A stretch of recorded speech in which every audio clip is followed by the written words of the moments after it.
सिद्धांत सरस्वती विजयते गौरीय गोष्ठीपति वंदे गुरुपद्वंद्वं भक्तबिंदुसमन्वितं श्रीचैतन्य प्रभुं वंदे नित्यानन्दसहोदितं श्रीनन्दनन्दनं वन्दे राधिका चरणोदयं गोपीजनसमयुक्तं बिन्दावनं मनोहरं वाञ्छाकल्पतरुवस्य कृपासिन्धुभ्यश्च पतितानं पावनेभ्यो वैष्णवेभ्यो नमो नमः। मूकं करोति वाचालं पङ्गुं लङ्घयति गिरिं यत्कृपातमहं वन्दे परमानन्दमाधवं। वृन्दावै तुलसीदेव वै पिया वै केशवस्य च कृष्णभक्तिपदे देवी सत्त्ववत्त्वयि नमो नमः। नारायण नमस्कृत्य नरं चैव नरोत्तमं देवीं सरस्वतीं व्यासं ततो जयो मुदीरये। संकीर्तने कृष्ण कथोपदेशे गौरीयपात्रस्य प्रकाशने च सदानुरक्तो गुरुभक्तियुक्तो भक्तिप्रमोदाक्ष जगोद्वरुण्य ध्येयं सदा परिभवग्नमभिष्टदोहं तीर्थास्पदं शिवविरञ्चनुतं शरण्यं भीत्तात्तिहं पनुतपाल्भवाद्दिपूतं वन्दे महापुरुषते चरुणारविन्दं यत्पादपल्लवनखचन्दमनिच्छटाय विस्फुरजित किमपि गववधू स्वदर्शि पूर्णानुरागर ससागर सारमूर्ति साराधिका मयि कदा कृपां करोसि। श्रीकृष्ण चैतन्य प्रभु नित्यानंद श्री अद्वैत गदाधर शिवसदि गौरभक्तबिंद श्रीकृष्ण चैतन्य प्रभु नित्यानंद श्री अद्वैत गदाधर शिवसदि गौरभक्तबिंद। हरे कृष्ण कृष्ण कृष्ण हरे हरे हरे राम राम राम हरे। आजानुलंबित भुजौ कनकाबदातो संकीर्तनैकपितरो कमलायताक्षो विश्वाम्बरो द्विजवरो जुगधर्मपालो वन्दे जगत्प्रियकरो करुणावतारो। हरे कृष्ण कृष्ण कृष्ण हरे हरे हरे राम राम राम हरे। आजानुलंबित भुजौ कनकाबदातो संकीर्तनैकपितरो कमलायताक्षो विश्वाम्बरो द्विजवरो जुगधर्मपालो वन्दे जगत्प्रियकरो करुणावतारो। हरे कृष्ण कृष्ण कृष्ण हरे हरे हरे राम राम राम हरे। नमामि गंगे तव पादपङ्कजं सुरासुरैर्वन्दितो दिव्यरूपं भुक्तिं च मुक्तिं च ददासि नित्यं भावानुरूपेण सदा नरानं। गंगातरङ्गरमणीयजटाकलापं गौरी निरन्तरविभूषी त्ववामभागं नारायणो प्रियमनङ्गमदापहारं वाराणसीपुरपति भज विश्वनाथं वागीषजुष्व वदने लक्ष्मीर्यस्य च वक्षसि यस्यास्ते हृदये संवित् त्वं नृसिंहमहं भजे। हरे कृष्ण कृष्ण कृष्ण हरे हरे, हरे राम राम राम हरे। स वै पुंसां परो धर्मो यतो भक्तिरधक्षजे अहेतुके अप्रतिहता यत्मासु प्रसीदति। गौड़ीय गोस्ठीपति শ্রী শিল ভক্তি সিদ্ধান্ত সরস্বতী গোস্বামী ঠাকুর প্রভুপাদ পরমহংস জগৎগুরু জানিয়েছেন, মায়াদেবী কিছুতেই আমাদেরকে নিষ্কপট হতে দেবে না। গৌড়ীয় গোষ্ঠীপতি শ্রী শিল ভক্তি সিদ্ধান্ত সরস্বতী গোস্বামী ঠাকুর প্রভুপাদ পরমহংস জগৎগুরু জানিয়েছেন, মায়াদেবী যে কোনোভাবেই আমাদেরকে নিষ্কপট হতে দেবে না, যে কোনোভাবেই আমাদেরকে মায়ার ফাঁদেতে আবদ্ধ করে রাখবে। আর গুরু বৈষ্ণবের প্রতিজ্ঞা, তারা যেভাবেই হোক বদ্ধ জীবকে বদ্ধ অবস্থা থেকে মুক্ত অবস্থায় নিয়ে যাবে। সে প্রভুপাদ বলছেন, মিয়তে অনায়া ইতি মায়া, যেটা নয় সেটাকেই বিশ্বাস করতে হবে, বিশ্বাস করাবে, ঘাড় ধরে বিশ্বাস করাবে, সেটার নাম হলো মায়া। মিয়তে অনায়া ইতি মায়া, অর্থাৎ যেটা নয় সেটাকেই আমি বিশ্বাস করতে বাধ্য থাকব, এছাড়া আমার অন্য কোনো উপায় থাকবে না। যতদিন পর্যন্ত এই মায়া জগতের আকর্ষণ বিকর্ষণের ধর্মগুলো বিষয়গুলো আমাকে পীড়া দেবে, ততক্ষণ পর্যন্ত এর থেকে কোনো রেহাই পাওয়ার কোনো উপায় নাই। একটাই উপায়, শুদ্ধ গুরু বৈষ্ণবের চরণে শরণাগত হওয়া। এটা আমরা পায়রার মতো বকম বকম করে যাই, কিন্তু নিজের জীবনে প্রতিফলিত রূপে দেখতে পাই না, কেন আমরা চাই না। আমরা চাই না তাই পাই না। আমরা যদি চাই তাহলে অবশ্যই পাই, ব্যবস্থা ভগবান রেখেছেন সব কিছু। প্রভুপাদ বলছেন, মঙ্গলময় ভগবান, তাকেও লোক অভিযোগ করে ভগবানের দয়া নেই, ভগবান নিষ্ঠুর, আমার ছেলেটা চলে গেল, আমার স্ত্রী চলে গেল, আমার পয়সাগুলো নষ্ট হয়ে গেল। তারা বাস্তবিক পক্ষে ভক্তি করবার জন্য আসেন নাই, তারা ভগবানকে চাকর বানাবার জন্য ব্যস্ত। তার স্ত্রীর যেন স্বাস্থ্য ভালো থাকে, তার মেয়েটা যেন পরীক্ষায় পাস করে, তার বিয়েটাও ভালো জায়গায় হয়, এইসব বিভিন্ন কারণে তারা ভগবানকে চাকর বানাবার জন্যই ব্যস্ত, তারা কখনোই ভক্তি করবার জন্য ব্যস্ত নয়। আমি যদি হরিকথা শুনলাম, তাহলে আমার বাড়িতে চুরি হলো কেন? মানে আমার বাড়িতে চুরি হবে না, কারণ হরিকথাটা আমাকে প্রোটেকশন দেবে, গুরু বৈষ্ণব আমার চাকরের কাজ করবে, আমার বাড়িতে যেন চুরি না হয়, আমার যেন কোনো ক্ষতি না হয়। এই হচ্ছে আমাদের সস্তা ভক্তি। আমরা সুবিধেবাদী, আমরা যে কোনো মতেই সুবিধে চাই। আমার নিজের সুবিধেটা না হলে তাহলে আমার কোনো প্রয়োজন নেই, এসব করে আমার লাভ কী হবে? ঠিকই তো, আমার কী লাভ হবে? প্রভুপাদ বলছেন, মঙ্গলময় ভগবানের সমস্ত ক্রিয়াকর্মেই মঙ্গল। আমরা অন্ধ বলে, মায়ায় বিষয় ধুলায় অন্ধ, মায়ায় অন্ধ বলে, মায়ার প্রভাবে আমরা অন্ধ বলে আমরা জানতে পারি না। বাস্তবিক ভগবানের প্রত্যেকটা ক্রিয়াকর্মই আমাদের মঙ্গলের জন্যই হয়ে থাকে। তা সে বাহ্য দৃষ্টিতে অত্যন্ত ভয়ঙ্কর বলে মনে হলেও সেটাও আমাদের মঙ্গলের জন্যই হয়।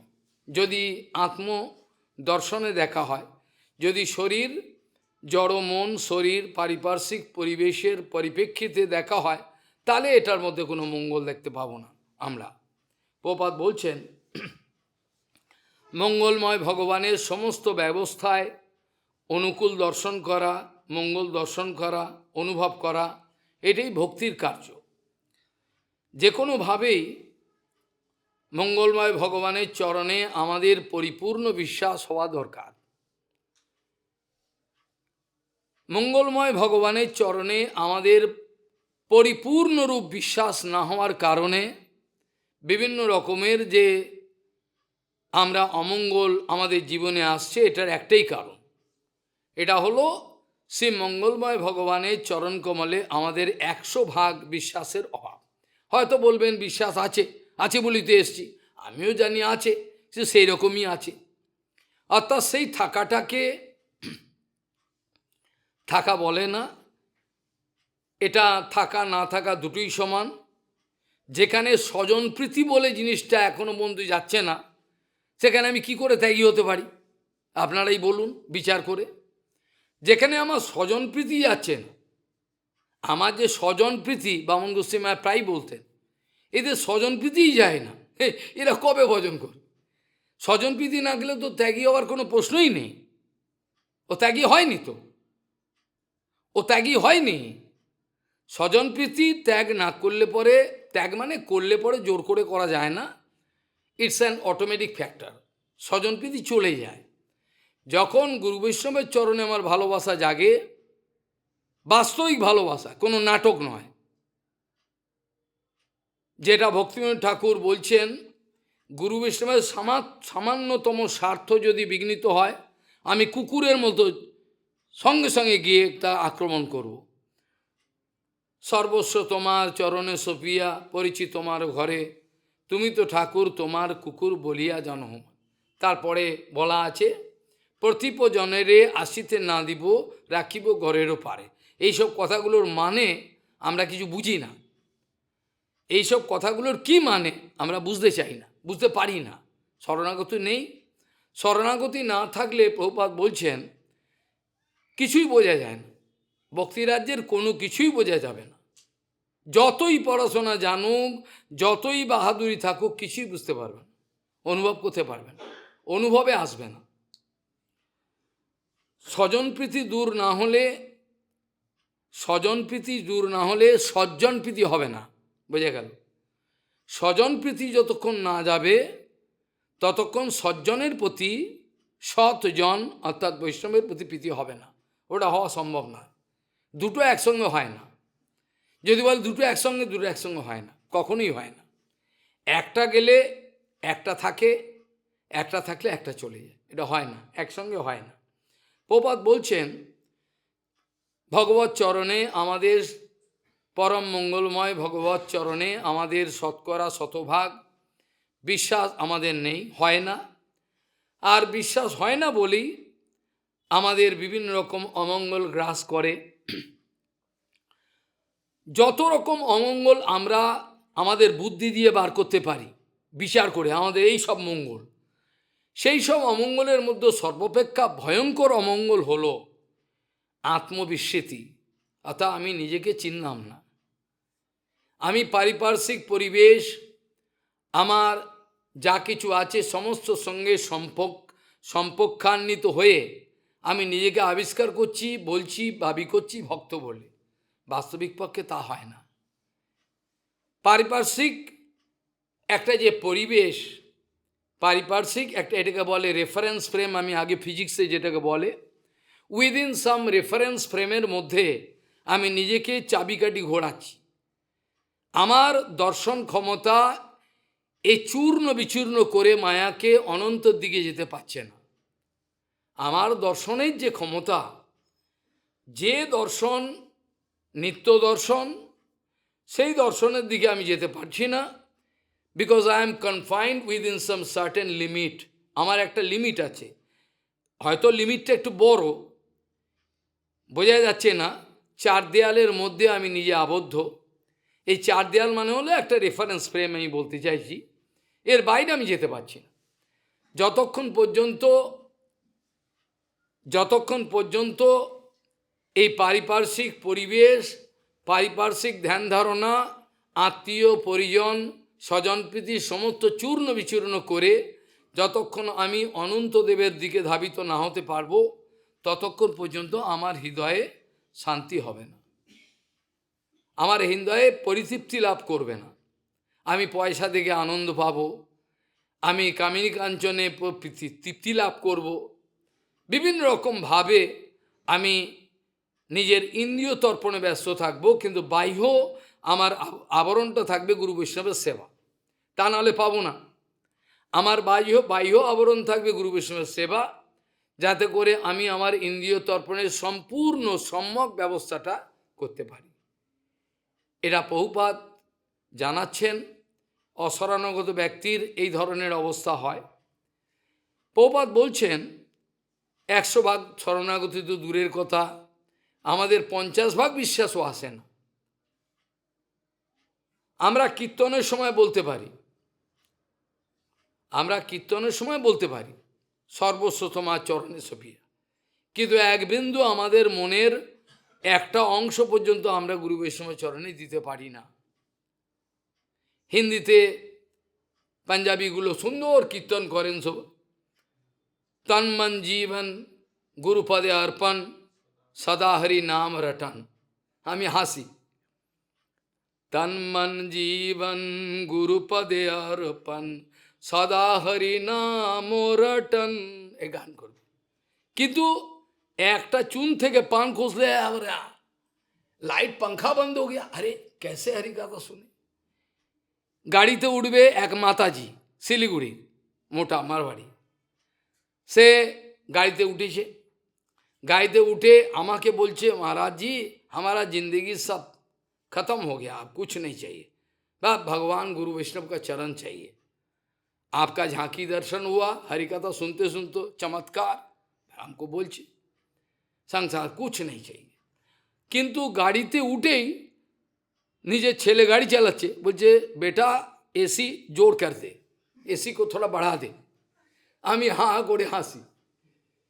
যার ভগবত চরণের রতিমতি হয়েছে, যে সর্বান্তঃকরণে ভগবান ছাড়া ভগবানের ইউটিলিটি, আমরা সোনার ইউটিলিটি বুঝি, একতলা সোনা দিলে একটা আনন্দ, ভালো, কি ভগবানের কি ইউটিলিটি তা তো বুঝলাম না। গুরু বৈষ্ণবকে দিয়ে কি হবে, কি ইউটিলিটি হবে? আমার খিজমতগিরি করিয়ে নেব, তা যদি না পারে তাহলে লাভটা কী হলো? এটাই যদি না হলো তাহলে আর লাভটা কী? তার লাভ নেই কিছু। এই ধরনের আমাদের বিচার, আমাদের বিচারটা এই ধরনের বিচার, যার জন্য আমরা চির বঞ্চিত হয়ে যাই। আমরা বলি ভগবানের কাছে প্রার্থনা করি, বিভিন্ন রকম প্রার্থনা আমরা করি, আর বেশিরভাগ লোকই এরকম ধরনের ভক্তের ছদ্মবেশে তারা ঘোরাফেরা করেন আমার মতো। তারা বলছেন যে শরীরের কষ্ট চলে যাক আর সুখ সম্পত্তি আয় ঘর কা, কষ্ট মিটে তন কা, জয় জগদীশ্বরে। তা নাহলে আমি ঘিয়ের প্রদীপটা দিচ্ছি, তার একটা দাম নেই? তার একটা তো দাম আছে, কি পাবো তাহলে? সুখ সম্পত্তি আয় ঘর কা আর কষ্ট মিটে তন কা, তবে তোমার আরতি কো জয় জগদীশ্বর। নাহলে কে জগদীশের আরতি কে করে? কে জগদীশ? কি হবে আমার লাভটা? এই ধরনের আমাদের বিচার। প্রভুপাদ বলছেন যতক্ষণ পর্যন্ত আমার মঙ্গলের দায়িত্ব যার হাতে ভগবান অর্পণ করেছেন, আমার সর্বাঙ্গীন মঙ্গলের দায়িত্ব যার হাতে অর্পণ করেছেন, তারই নাম হলো সদ্গুরু, গুরুপাদ পদ্মচরণ। আমার মঙ্গল সম্পূর্ণ দায়িত্ব তার হাতে ভগবান দিয়েছেন, যেন আমি অমঙ্গলের পেছনে ধাবিত না হই। এই জন্য তিনি সদা সতর্ক হয়ে দেখছেন কার কিসে লোভ হচ্ছে, কে কোথায় যাচ্ছে, সব নজর। ওকে মরতে দেবেন না, অন্য কিছু না, এটা কোনো হিংসা করে না, একে মরতে দেবেন না, যে কোনোভাবে বাঁচিয়ে রাখবেন। আমার কাছে এসে মরে যাবে, এ কী করে হয়? হয় না। যেভাবেই হোক তাকে বাঁচাতে হবে। গুরু বৈষ্ণব নানা রকমের ফন্দি আটেন, কি করে একে বাঁচানো যায়, এ কী করে বাঁচবে না, এই দিকে দৌড়াচ্ছি। এই জন্য কখনো কখনো প্রভুপাদ বলতেন কৃষ্ণভক্ত শয়তানের শয়তান, অর্থাৎ যেগুলো শয়তান বাস্তবিক, সেই শয়তানগুলোকে সায়স্ত করবার জন্য গুরু বৈষ্ণব এসে জব্দ করতে পারে। সেরকমভাবে তাদেরকে সেবায় লাগান যাতে অন্যদিকে মন না যায়, কিন্তু হলে কি তার মধ্যেই ফাঁক খুঁজে দিচ্ছে। আর যথা সর্বস্ব পিতা স্বর্গ, পিতা ধর্ম, মোবাইল সব রয়েছে, আর কিছু করার নেই। ওই সব একটা জেলখানায় যদি 5 বছর থাকে একটা মোবাইল চার্জ করে দেয় তাহলে কোনো অসুবিধা নেই, আমি জেলখানাও থাকতে রাজি আছি। এই ধরনের ব্যাপার। ওইটা রয়েছে, সব হয়ে গেল, আর কি? ওটা থাকলেও হয়ে গেল, আর কি? জগতের সঙ্গে সব চলছে। এই ধরনের আমাদের মায়া, মিছে মায়ার বসে যাচ্ছ ভেসে খাচ্ছ হাবুডুবু ভাই। এই কীর্তনটা ভক্তিবল্লভ তীর্থ গোস্বামী করতেন, আমরা হাসতাম। সত্যি তাই, মিছে মায়ার বসে যাচ্ছ ভেসে খাচ্ছ হাবুডুবু ভাই, এই হচ্ছে অবস্থা। প্রভুপাদ বলছেন যে আমার মঙ্গল অমঙ্গলের দায়িত্ব যার হাতে দিয়েছেন, কিভাবে আমার অমঙ্গলকে আটকে মঙ্গলে, তার চরণে আমি যদি যথা সর্বস্ব আমার জন্ম থেকে যেগুলো অর্জন করেছি, ভালো করে খেয়াল করতে হবে। আমি জন্ম থেকে কাকের মতো, কাক যেমন একটা ঝাঁটার কাঠি, একটা এটা ওটা সব নিয়ে ঢোকো, এটাও লাগে, বাঙালির সংসারে এগুলো লাগে, এটাও লাগে, ছেঁড়া ঝাঁটার কাঠি এটা ওটা সবই লাগে সংসারে। এই ধরনের জন্ম থেকে যে যে বিষয়বস্তুগুলো আমি সংগ্রহ করে এসেছি, সে বিদ্যাও হতে পারে, জড়বিদ্যা, আবার পয়সা কড়ি হতে পারে, কামিনী কাঞ্চনের বিভিন্ন রকম ফের আছে, সেগুলো সব জড়ো করেছি আমার জীবনে, কাপড় চোপড় সব কিছু, গয়নাগাটি সব জড়ো করে রেখেছি। কি হবে তাই জানি না। আমি মনে করি এটা আমার। যখন ছেলের বিয়ে দেবে, তাকে দিল, তার আলমারিতে চলে গেল, ও আবার তার যখন ছেলের বিয়ে আলমারিতে চলে গেল, এগুলো কি হবে? কিন্তু মারামারি, ওগুলো কিন্তু কেউ ব্যবহার করে না আজকাল, সব ফেলে রাখে, সব লকারে এখানে ওখানে, কিন্তু ওটা আমার, এই আমার বিচারটা থাকতে হবে, এটা আমার।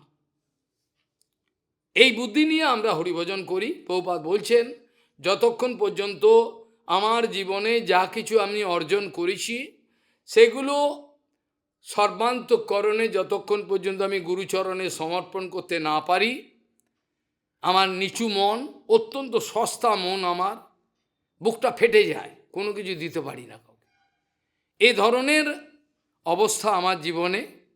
এই অবস্থায় আমি যা আমার জীবনে সংগ্রহ করেছি, সেগুলো সব কি করে দেবো? আরে আমি যদি এখন বিপদে পড়ি, তখন কী হবে? গুরুপাদ পদ্ম যদি মরে যায়, ঘাটে যায়, তখন আমাকে কে দেখবে? এই জন্য আমার সম্পত্তির টাকা পয়সা আখের আমি গুছিয়ে রাখবো, আবার গুরুচরণ থেকে যদি কিছু প্রণাম এগুলো সরিয়ে রাখবো। 5 লাখ 10 লাখ যা হোক, সেটাই তো লাভ, চলে গেলে কে দেখবে? খাবো কি? আমার চিকিৎসা কে করবে? এরা নাকি বিশ্বম্বরের সেবা করবেন, এরা বিশ্বম্বরের সেবক। বিশ্বম্বর কাকে বলে? বিশ্বকে যিনি পালন করেন, তার নাম নাকি বিশ্বম্বর। তিনি অনন্ত বিশ্বকে পালন করেন। একটা চাতক পাখির মুখেতেও এক ফোঁটা জল, ফটিক তার মুখেও দেন, তিনি নাকি আমাকে খেতে দেবেন না আমি যদি গুরুচরণে সেবা করি, ভগবচরণে। এইটা আমার দৃঢ় বিশ্বাস, এগুলো আমাকে শেখানো হয়েছে। আমি ছোটোবেলা থেকে এগুলো সব শিখে এসেছি, যে আমি কোনো কিছু ছাড়তে রাজি না, সব গুছিয়ে নেব। কেন যদি কিছু হয়, তখন এটা না হলে ওটা করব, এটা ছেড়ে দেবো, কী আছে, অসুবিধা আছে? কিন্তু আমি কাকে ছেড়ে দেবো আর কাকে গ্রহণ করব? আমার তো যাওয়ার কিছু নেই, আমার তো অন্য কোনো জায়গা নেই। যার অন্য কোনো জায়গা নেই, যার বাড়ির রাস্তা বন্ধ হয়ে গেছে, আত্মীয় পরিজন, তার কিছুটা পরিমাণে ভালো পরিবেশ বানতে হবে। কেন? অন্তত ওটা না থাকলে পরে ভালো। তারপর উন্নতি তো নির্ভর করে কতটা আত্মসমর্পণ করেছে তার উপর, অনেকটা অনুকূল। এইভাবে প্রভুপাদ বলছেন সর্বস্ব গুরুচরণে যতক্ষণ পর্যন্ত যা আমি অর্জন করেছি জন্ম থেকে, যতক্ষণ গুরুচরণে নিবেদন করতে না পারি, যেটা রসামৃত সিন্ধুতে বলছেন লব্ধার্পণম, যা পাবো সব গুরুচরণ, এ ধরনের অবস্থা যতক্ষণ না হয়, ততক্ষণ পর্যন্ত বন্ধন অবস্থা জানতে হবে, এর কিছু করার নেই। প্রভুপাদ বলছেন যদি আমার মধ্যে ভয় সৃষ্টি হয় যে আমি সব দিয়ে দিয়ে দেশে বিপদে পড়ব, তখন কোথায় যাব? যদি বিপদে পড়ি, এই ধরনের ভয় থেকে আমার বিভিন্ন ধরনের টেনশন আদি সব চলে আসে, বিভিন্ন ধরনের উৎপাতিক চিন্তা চলে আসে। ভয়ম দ্বিতীয় বিনিবেশত সাত ঈশাত অপদেশ বিপর্যয় স্মৃতি তন্ময়ায়া অত বৌধ আবয়ত্বম ভক্তৈক এইসম গুরুদেবতাত্মা। গুরুদেবতাত্মা এই অবস্থাটাই যাওয়া দরকার। গুরুচরণ কৃপা করতে চান, কিন্তু নেওয়ার মতো লোক নেই। নেয়ার মতো লোক কই, উনি তো কৃপা করার জন্য বসে রয়েছেন, কিন্তু নেওয়ার তো লোক চাই, তার তো পাত্রতা চাই। আপনি বলছেন আমাকে একটু দুধ দিন আপনি, বা অনেক কিছু বিতরণ, আপনার কাছে পাত্র নেই। পাত্র থাকলে তো দুধ নেবে, আর যদিও পাত্র ছোট পাত্র হয়েছে, ছোট পাত্রে ছোট নিন, বড় পাত্র হলে বড়, বেশি পাবেন। তিনি তো কৃপা করার জন্য বসে রয়েছেন, সর্বস্ব উজাড় করে দিতে চান, তাকে গুরু বানিয়ে দিতে চান। সদ্গুরু সবসময় গুরু বানিয়ে যান, সদ্গুরু লঘু বানান না। আমার দোষে আমি লঘু থাকি, আমার নিজের দোষে, কর্মদোষে আমি লঘু থেকে যাই। উনি কিন্তু আমাকে গুরু বানাতে চান, সেই আসনে বসাবেন, বল কীভাবে বলতে হয় আমরা নিজের চোখে দেখেছি। আমার সম্প্রদায়েও গুরুপাদ পদ্মকে দেখা হয়েছে, অন্য অন্য বৈষ্ণবদের দেখা হয়েছে, আবার অন্য সম্প্রদায়ের রামায়ণী বাবা ছিল, তাকেও দেখেছি, তার ছবি আমার কাছে আছে, দেখতে পারেন। তিনি ভালোবাসতেন, এলে খবর দিতেন, যেতাম, কৃপা নিতাম, যদিও অন্য সম্প্রদায়, কিন্তু অন্য সময় জাতে মাতাল তালা ঠিক থাকতে হয়। অন্য সম্প্রদায়ে গিয়ে তাদের নীতি আমি গ্রহণ করে নেবো, আমি হারিয়ে ফেলবো গৌরীয় পৌপাদ, এটা নয়। যাওয়া মানে ওদের থেকে কেনা, ওদের সিদ্ধান্ত কি বলছেন না বলছেন, কি ভাবটা, এগুলো জানা। বৈষ্ণবরা আমাকে পাঠাতেন, এমনকি সহজিয়াদের ঘাঁটিতে পর্যন্ত পাঠিয়েছেন, জানতো দেখুন তো কি করে ওরা ছদ্মবেশে, মানে কি করে, কে সখী বেকি গয়নাগাটি পরে রয়েছে, বেটা ছেলে গোপী, এগুলো সব দেখে আসতাম, খবর দিতাম। ঋষিকেশ মহারাজ ছিল, রাইটার্স বিল্ডিংয়ে কাজ করতেন আগে, উনি বলতেন জানতো একটু দেখে আসুন কি ওরা কি করে, ওদের পদ্ধতি কী। এইভাবে দেখা যায়, যতক্ষণ পর্যন্ত না আমি সর্বস্ব নিবেদন করতে না পারি, কিছু আমি আমার বলে সরিয়ে রাখতে চাই, ততক্ষণ পর্যন্ত আমার গুরুকৃপা লাভ হয় না। আমি যতই ছটফট করি, যতই পরিচয় দিই, আমি 40 বছর হয়ে গেছে মশাই, অমুক মহারাজের আশ্রিত, হতে পারে, তাতে কি হলো, 50-60 বছর 80 বছরও হতে পারে, শেষে গিয়েও ফক্কা হয়ে যেতে হয়, ফাঁকা, ভক্তিবিনোদ ঠাকুরের ভাষা, ফক্কা, কিচ্ছু থাকবে না। গুরুকৃপা যে লাভ করে তাকে দেখলে বোঝা যায়, তার কথা, তার চলন, তার তাকানি, তার লেখা, প্রত্যেকটা ভালো করে, যাদের চোখ আছে তার দেখলে বুঝতে পারেন এ গুরুকৃপা ছাড়া এটা হয় না। অন্য আশ্চর্য বসে অনেকে অনেক কিছু বলতে পারেন, তাদের স্বাধীনতা আছে, কিন্তু তাই বলে অন্তঃকরণ তাদের স্বীকার করে না। অন্তঃকরণে এক কথা বলেন, মৌখিকভাবে অন্য কথা বলতে বাধ্য হয়, কেন, উপায় নেই। এইভাবে প্রভুপাদ বলছেন, যতক্ষণ পর্যন্ত আমি সর্বস্ব নিবেদন করতে না পারি, ততক্ষণ পর্যন্ত আমার গুরুকৃপা লাভ হয় না। আর গুরুকৃপা যদি লাভ না হয়, ভগবত কৃপা কীভাবে লাভ হবে, এভাবে হয় না। আমরা বলি, শুরুতেও বললাম, নিশ্চিত পরিমাণে জানবেন, সমগ্র জীবের, সমস্ত জীবের একই ধর্ম, পরধর্ম, অধক্ষজ ভগবানের চরণে ভক্তি করা। কিন্তু কি করব, কপাল মন্দ। প্রপাত বলছেন, কপালের জোর বেশি থাকলে, প্রচুর পরিমাণে কপালের জোর থাকলে তবে সে হরিভজন করে, বাকি হরিভজন সবাই করবে না। হরিভজনের নাটক করতে পারে, হরিভজন করবে না। হরিভজন করা সুদূর পরা হতো। অ্যাবসলিউট বস্তুকে পেতে গেলে, অ্যাবসলিউট রূপে নিজেকে না দিতে পারলে অ্যাবসলিউটকে পাওয়া যাবে না। যদি অ্যাবসলিউটকে পেতে চাই, তাহলে আমাকেও অ্যাবসলিউট রূপে নিজেকে দিতে হবে, তা নাহলে আংশিক দিলে আমি আংশিক পাব, ধোকা দিলে ধোকা পাবি, কিছু লাভ হবে না। ধোকা দিলে ধোকা পেয়ে যাবে, কিচ্ছু লাভ হবে না, সব দেখতে পাবে, কিচ্ছু বলবে না, যার যেরকম কপাল সেরকম লাভ করবে, কিচ্ছু লাভ হবে না।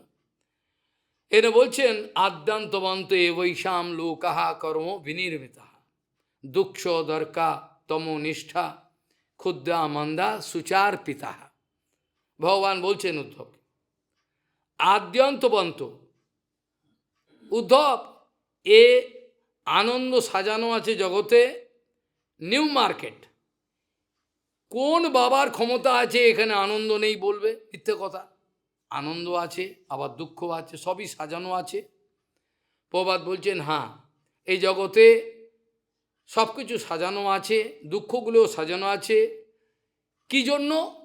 ভগবানের ইচ্ছা নয় তোকে দুঃখ দেবে, ভগবানের ইচ্ছা নয় তোকে দুঃখ দেবে, কিন্তু ভগবান সাজিয়ে রেখেছেন বোঝাবার জন্য, তোকে বোঝাবার জন্য যে দুঃখটা তো দরকার ছিল না।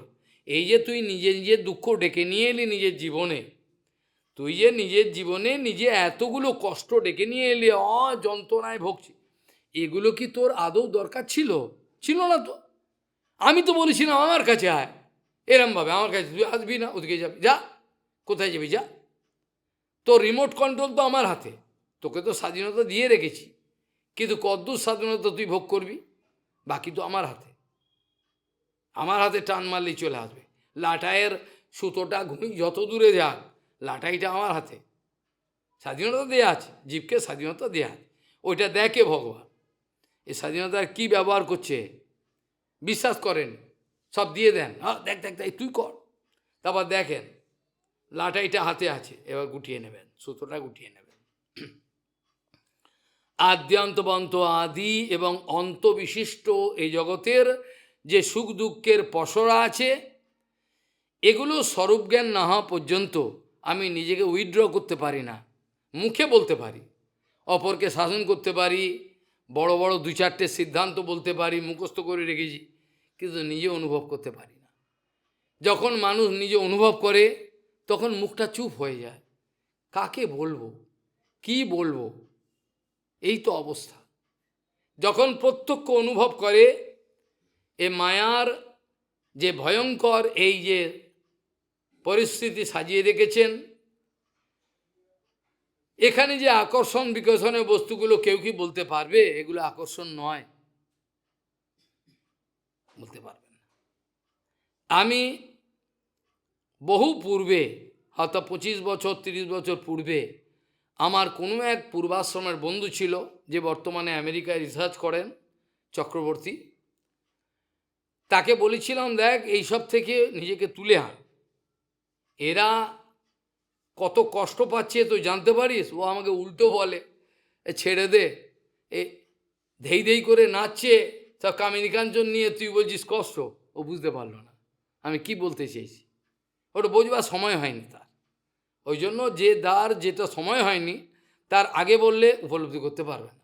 ওই জন্য যে যেরকম অবস্থা সে স্ট্যান্ডার্ডের কথা বলতে হবে, এর বাইরে বললেও ধরতে পারবে না, মুশকিল। এনে বলছেন সব সাজানো আছে। প্রভুপাদ বলছেন এই যে এতগুলো দুঃখ তুই পেলি, এগুলো তো কোনো দরকার ছিল না, এগুলো তো কোনো প্রয়োজন ছিল না, প্রয়োজন কোনো ছিল না, তো নিজের জীবনে নিজে ডেকে আনলি। এইটা বোঝাবার জন্য কষ্টগুলো রেখেছেন।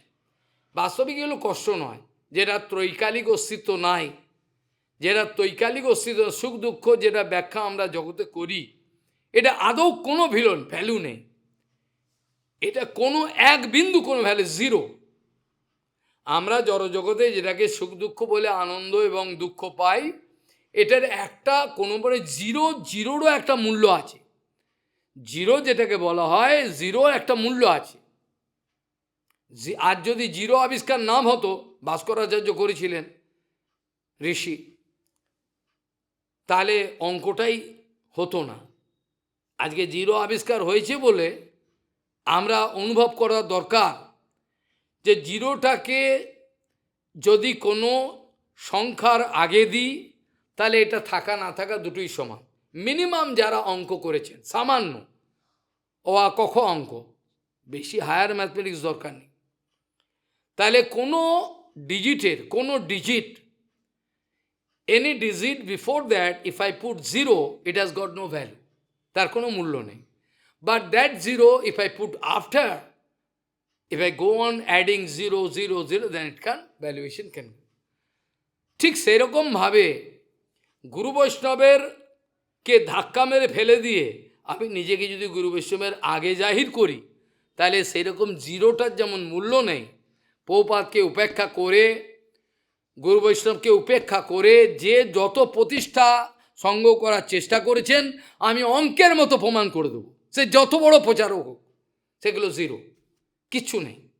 ইভেন নেগেটিভ মার্ক পেয়ে যাবেন। তারা প্রভুপাদকে, তার সিদ্ধান্ত বিচারকে, আচার আদর্শকে, গুরুবর্গের সমস্ত ফেলে দিয়েছেন। তাদের ক্ষমতা নেই যে সামনে এসে বসে প্রমাণ করবেন। অনেকবার বলা আছে, উপর থেকে দূর থেকে যে চিৎকার করছেন, সামনে আসুন, এসে এখানে শাস্ত্র থেকে আপনাদের কি কি লিখেছেন উনি, আর আপনাদের পরম গুরুদেব কী লিখেছে প্রমাণ করুন। পারবে না, আসবে না, ভয়েতে আসবে না। আজ পর্যন্ত আসেনি কেউ, আসতে পারবে না। ও জানে প্রমাণ করতে পারবো না, প্রমাণ করতে পারবোই না। গুরুপাদ পদ্মকে সরিয়ে দিয়ে তার থেকে বেশি মূল্যবান আমি, এটা প্রমাণ করার চেষ্টা করেছি। তাই জন্য সে চিরকাল বঞ্চিত হয়ে গেছে, বঞ্চিত হয়েই থাকবে, হবে না তার কিছু, সে যেই হোক। এই জন্য আমাদের গুরুপাদ পদ্মের পেছনে থাকবার ইচ্ছা, আনুগত্যে। তাহলে আমাদের যা কিছু গুণাবলী অর্জন করব, সদ্গুণাবলী, সেগুলোর মূল্যায়ন করা যাবে। গুরু বৈষ্ণবই করবে, তারা কিছু বলবে না, তারাই বলবে, অনেক কিছু করে দেবে। কিন্তু তাদেরকে উপেক্ষা করে আমি যে নিজের স্বপ্রতিষ্ঠা জাহির করতে চাই, সেটার মুখে ছাই পড়বে, এগুলো লাভ হবে না। যেই করেছে সব শেষ। ভক্তিবিনোদ ঠাকুরকে অনেকে প্রশ্ন করতেন, মায়া কাকে বলে এক কথা একটু বলতে পারেন দয়া করে? অত কথা আমরা বুঝি না। মায়া কাকে বলে এক কথায় যদি বলেন। ভক্তিবিনোদ ঠাকুর অল্প কথায় বলছেন, ভগবানের অন্তরঙ্গা শক্তি, স্বরূপ শক্তি, ভগবানের অন্তরঙ্গা শক্তি, স্বরূপ শক্তি, সেইটিই শক্তি। এই স্বরূপ শক্তির বাইরে যে শক্তি আছে বলে মনে হয়, অথচ স্বরূপ শক্তি না থাকলে পরে যার কোনো অস্তিত্বই থাকে না, তাকে বলে মায়া। এই আবার কী কথা রে বাবা, বাংলাতে বললেন কিন্তু বোঝা যাচ্ছে না কী ব্যাপার। ভগবানের স্বরূপ শক্তিই হলো শক্তি। ভগবানের স্বরূপ শক্তির বাইরে আর একটা শক্তি আছে বলে মনে হয়, পরিষ্কার বোঝা একটা শক্তি। কিন্তু এই নিত্য জগতের স্বরূপ শক্তি না থাকলে পরে এই শক্তির কোনো অস্তিত্ব থাকে না, তার নাম হলো মায়া শক্তি। বোঝা গেল? যেমন একটা মানুষ যদি সূর্যের এগেনস্টে দাঁড়ায়, তার ছবিটা পড়বে, তার ছায়াটা পড়বে পেছনে, পড়বে কি না? One light source is there. If I stand against it, you can find one shadow behind me. আমার পেছনে একটা শ্যাডো দেখা যাবে। ওই শ্যাডোটা দেখা যেত না যদি এই লাইটের সোর্সটা না থাকতো। ওই লাইট আছে বলে আমার ছায়াটা দেখা যাচ্ছে, তা নাহলে দেখা যেত না, হতো না। ঠিক এইরকম বিচার যদি আপনি হৃদয়তে রাখতে পারেন, তাহলে বুঝবেন ভগবানের ওই যে নিত্য জগতের স্বরূপ শক্তি আছে, অন্তরঙ্গা শক্তি, এটি বাস্তবিক বলে যোগমায়া, এটি বাস্তবিক শক্তি। এই শক্তি অনন্ত, এর দ্বারাই ভগবান বিভিন্ন রকম ক্রিয়াকর্ম করিয়ে থাকেন। আর তার বাইরে যে শক্তি আছে বলে মনে হয়, অথচ ওই স্বরূপ শক্তি না থাকলে তার ছায়া আর পড়বে না। অর্থাৎ এই জগতে যে দুর্গা শক্তি, মহামায়া, এটা পাবো না, ওটা আছে বলে ছায়া পড়েছে। সৃষ্টি স্মৃতি প্রলয় সাধনে শক্তি রেখা ছায়েব যস্য ভুবনানি বিভার্তি দীর্ঘা ইচ্ছানুরূপমপি যস্য চা চেষ্টেতেসা গোবিন্দমাদি পুরুষোত্তম। সৃষ্টি স্মৃতি প্রলয় সাধনে শক্তি রেখা, এই কথাটা বলে ব্রহ্মসংগীতা বলছেন ছায়েব, ছায়া এব, অর্থাৎ ছায়ার মতন যেমন কাজ করে যাচ্ছে, জগৎকে নাচিয়ে যাচ্ছে, জগৎকে পুরো নাচিয়ে যাচ্ছে এই ছায়া শক্তি। কিন্তু ওই স্বরূপ শক্তি কিন্তু আসল। এই ছায়াটা পড়েছে এই দুর্গা, সৃষ্টি স্মৃতি প্রলয় সাধন শক্তি রেখা ছায়েব, ছায়েব যশ বিভর্তি দুর্গা। এটা আমার মাথায় নেই, আমি বুঝতে পারছি না। ভগবানের স্বরূপ শক্তি হলো শক্তি। ভগবানের স্বরূপ শক্তির বাইরে আর এক প্রকার শক্তি আছে বলে অনুভব হয়, কিন্তু ওই স্বরূপ শক্তি না থাকলে এই শক্তির কোনো অস্তিত্ব থাকে না, তার নাম হলো মায়া, মহামায়া শক্তি। এর বাইরে আর কিছু নেই। কোন মূর্খ আছে যে ভোগের পিছনে দৌড়াবে, তার স্বরূপটা জেনে নিয়েছে অথচ দৌড়াচ্ছে? দেখাতে পারেন? দেখাতে পারেন কি কোনো একটা ব্যক্তি যে ভোগের আনন্দের জন্য ব্যস্ত ছিল, বর্তমানে সেই ভোগের স্বরূপটা উপলব্ধি করে নিয়েছে, তারপরে কি আসে এসের পেছনে দৌড়াবে? বস্তুর আকর্ষণ বিকর্ষণের যে বিষয়টা বদ্ধজীবের হৃদয়ে হয়, এটা কি কারণে? বলে ওই ভোগ্য বস্তু, যেটা টাকার পেছনে হোক, কামিনী কাঞ্চন, যা কিছু, যার পেছনে আমার ইন্টারেস্ট আছে, একটা আকর্ষণ আমার আছে, সে আকর্ষণটার পেছনে কি রহস্য? সেই রহস্যটা হলো এই, যে বস্তুটার বাস্তবিক স্বরূপ এই, কিন্তু তোমাকে বুঝতে দেবে না। বোঝা গেল? এই বস্তুটার স্বরূপ বাস্তবিক কি, এটা তোমাকে বুঝতে দেবে না। যেমন মরীচিকার পেছনে দৌড়ে দৌড়ে হরিণ জলপিপাসায় ছটপট করে প্রাণ রাখে, ঠিক যেমন মরুভূমিতে জল পিপাসায় এক হরিণ ছুটতে ছুটতে ছুটতে ছুটতে কোনো জল পায় না, কিছু দূর যাচ্ছে, ওই তো জল, আর একটু গেলেই পেয়ে যাব, আবার যাচ্ছে, আবার একটু বলে পেয়ে যাব, এই করে করে দৌড়ে দৌড়ে যদিও এক জায়গায় দাঁড়িয়ে থাকতো, তাহলেও কিছুটা বেঁচে যেত। এত দৌড়ালো, তার পরিণাম ভয়াবহ, এখন তাকে মরতে হবে, আর রাস্তা নেই। জড় বিষয়ের স্বরূপ এই ধরনের। পিপাসা, বিষয় তৃষ্ণার পেছনে দৌড়াচ্ছে, ওইটা পেলে আমি আনন্দ পাবো, টাকা পেলে আনন্দ পাবো, কামিনী কাঞ্চনে আনন্দ আছে, সত্যিই আনন্দ আছে, সত্যিই আনন্দ আছে, কিন্তু সেই আনন্দ কত দূর সেটা বিচার্য বিষয়। এই করতে করতে বদ্ধজীব লাস্টে প্রাণ বিপন্ন হয়ে শরীর ছেড়ে দেয়। আর যে ভাবনা নিয়ে শরীর ছাড়ে, সে অনুপাতে জন্ম হয়। আর কোনো মঙ্গলের কোনো রাস্তাই সে নিজে খোলেনি, নিজেই বন্ধ করে দিয়েছে, কিচ্ছু করার নেই, কিছু করতে পারবে না। এইভাবে কোনো মূর্খ বিষয়ের স্বরূপ জানার পরও কি দৌড়াবে? তাকে তো আর মূর্খ বলা যাবে না। মূর্খ আমরা, বিষয়ের স্বরূপ বুঝি না, দৌড়াই। আর মায়াদেবীর এমন বিচার, মায়াদেবীর এত বুদ্ধি, এত বিচার, যে ভোগ্য বস্তুর যে প্রতি সে ফোকাসটা ফেলবে। ফোকাসটা কোথায় ফেলবে? ফোকাসটা এখানে ফেলবে। ঠিক যে ভোগের আনন্দটা, ওইখানে ফোকাসটা দেবে। যে বস্তুটাতে আমার আনন্দ, অপার আনন্দ পাবো, আনন্দ পাবো, অপার বলতে পারবো না, অপার মানে অশেষ, ওটা বলা যাবে না, ও বলতে পারে মূর্খের মতো। কাজেই মায়াদেবীর কাজ হলো যে আকর্ষণীয় বস্তু তাতে ফোকাস ফেলবে, আর ওইটুকু দেখতে পাবে, তার বাইরে আর দেখতে পাবে না, বাইরে যাওয়ার ক্ষমতা নেই। ওইটুকু দেখবে, ওর প্রতি লালসাতে ওখানে গিয়ে ঝাঁপ দিয়ে মরবে, এটা নিয়ম। বস্তু স্বরূপ বিচারের তারতম্যের যে অবস্থাটা, বস্তু স্বরূপ বিচারের তারতম্য, তুমি বিষয়টাকে এই বুঝছো আর ও বুঝছে এই। বস্তু স্বরূপ বিচারের তারতম্যের জন্য কোনো জীবের মধ্যে আকর্ষণ বা বিকর্ষণ, বা কোনো রকমভাবে আকর্ষণ বিকর্ষণ কোনো কিছুই নাই। এই তিনটে অবস্থা হতে পারে, এক হতে পারে আকর্ষণ, এক হতে পারে বিকর্ষণ, আর একটা স্টেজ আছে, এটা বৈষ্ণবদের, আকর্ষণ বিকর্ষণ কোনোটাই নাই, আকর্ষণও নাই বিকর্ষণও নাই, কোনো কিছুই নাই, নর্মাল।